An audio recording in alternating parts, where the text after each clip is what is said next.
for against neither of them. I have been chosen nominated by President of India. I am really grateful to her and of course our Prime Minister who announced my name on 8th of March, which is the Women's Day, as a Nari Shakti. I have always worked for poor and I am always on the field, so my experience is entirely different than both sides of the house. I have given only 5 minutes, and being a teacher, for me 5 minutes is extremely small slot. However, I'll try to do only 2 things. I'm also an author, so I always like to give analogy, Sanskrit shloka and describe. It may not be possible, maybe sometime later if you give me a maiden speech of 15 minutes at least, I'll be able to do, sir, my expertise in my field. Yatra narya ramante tatra devataha, that's what our ancestors say, where women are respected, that is the place where gods reside. And I want to tell you, the most important thing for women in general, is her health, because she always neglects her health and takes care of the family. And because of that, many women suffer in real life with cervical cancers, and they will come to the hospital only in the 4th stage or 3rd stage. I'm being a daughter and a sister of a doctor. I'm aware of this, and I've worked in my last 30 years with Infosys Foundation on this particular area, and that I want to give a suggestion.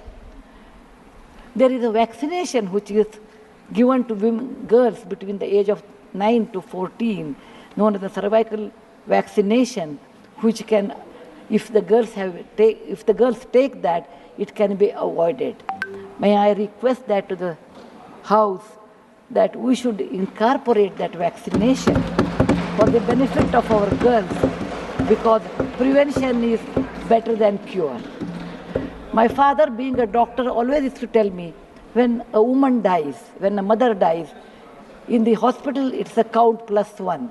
But for the family, a mother is lost forever. Maybe a man can get another wife, but children will never get another mother.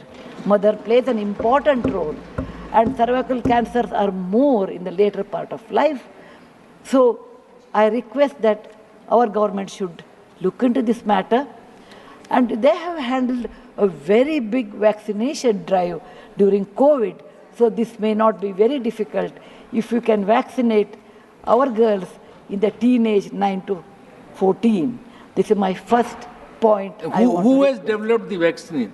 This vaccination is developed in the West for a long time, sir. It is already given for the last 20 years. I tried one batch in my time, 10 years back, with government of Tamil Nadu, with K. Shanta, the director of the Adiyar Cancer Institute. It worked very well. So it is not expensive, I'm sure. Now today is 1,400 rupees for a person like us who are in the field. But if the government intervenes and negotiates, it can be, and it's any business is a win-win situation.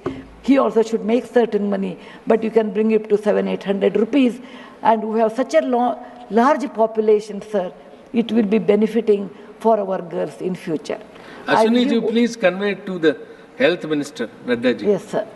The second point, which is very dear to my heart, is I'm going to talk. I may exceed 1 or 2 minutes, sir. Please, madam, yeah. No problem. That is regarding tourism in India.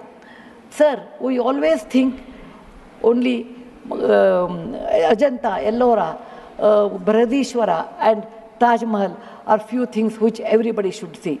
That is really not true, sir. Our country is vast, and there is a very famous saying in Subhashita that says, Bahuratnani Vasundhara. Mother Earth has many, many diamonds, and we always neglect and care only for one.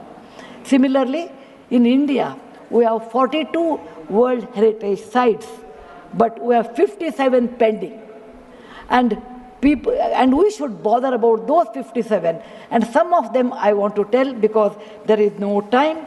These are the very important sites. I have gone personally and visited.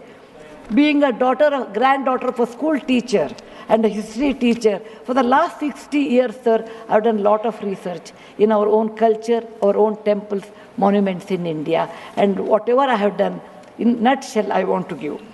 There is a marvelous statue of Tirthankara, not Tirthankara, Bahubali at Shravanabellagola, which is a gem. It is in Karnataka. There are a group of monuments in Mandu, in Madhya Pradesh, who are very, very beautiful.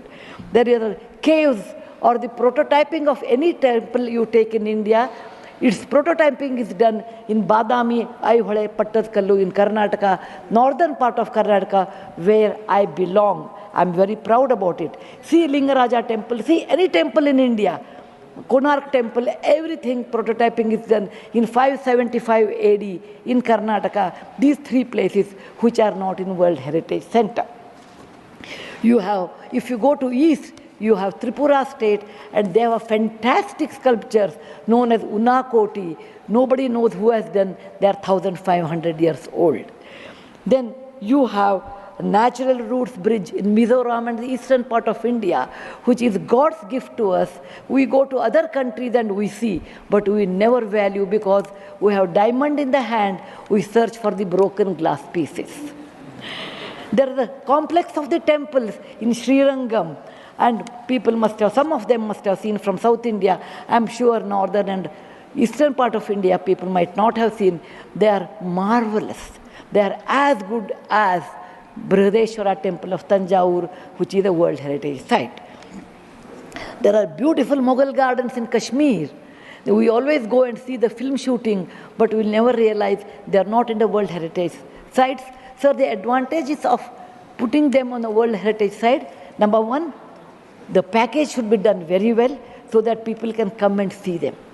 The package should be conveniently should be done so that you should have good toilets and good roads so that the tourists can come. It will increase our revenue in our own country. There are so many advantages are there that I will do in my maiden speech. We have beautiful desert garden Ran of Kutch, and people only will see, can see only in certain months of the year, and we should take advantage of that. We have Buddha was a great person, and we are very proud when whichever country I go, they ask me, are you from the land of Buddha? I always say, yes. He preached his first sermon in Sarnath, where very near to Varanasi, the group of old monuments at Sarnath, which are 2,500 years old, it is not in the World Heritage Site. The Lothal of Gujarat is equivalent to Mohenjo-daro Harappa of Pakistan. We can't go there, but we have Lothal and Dholavira. Dholavira is a World Heritage Site, but not Lothal. Lothal was a big port, and how the ships used to come, you should go and see. It should come in a World Heritage Site. We have forts of Maharashtra where Veer Shivaji, Bachcha Bachcha Bola Tha, that he said, Jai Mahadev in every fight. And they are the Jaladurga, Vanadurga, Normal Durga, the whole series where the forts face sea, and also gave a great history to India, and particular to Maharashtra, great Shivaji's place should come under World Heritage Site. There is a beautiful island on the river Brahmaputra in Assam, Majol they call, maybe my spelling may be wrong, it is Majoli. Sir, it is, if you would have seen in some other country, they would have made it the #1 destination for wedding or even for entertainment or even to go and enjoy. But 90% of the people are not even aware of this. When you see the old parliament, you say, oh, these people, Westerners have come and they have built this one. People from, architect from India, in UK, they came and built it. Sir, it is nothing but, if you see the prototyping of that, 1,000 years back, built in Madhya Pradesh, from Gwalior, 30 kilometers, it is called Mitavali. It is a Chausast Yogini temple. It is exactly the replica of that, but in a prototyping, sir. There's a Padavali and Mitavali.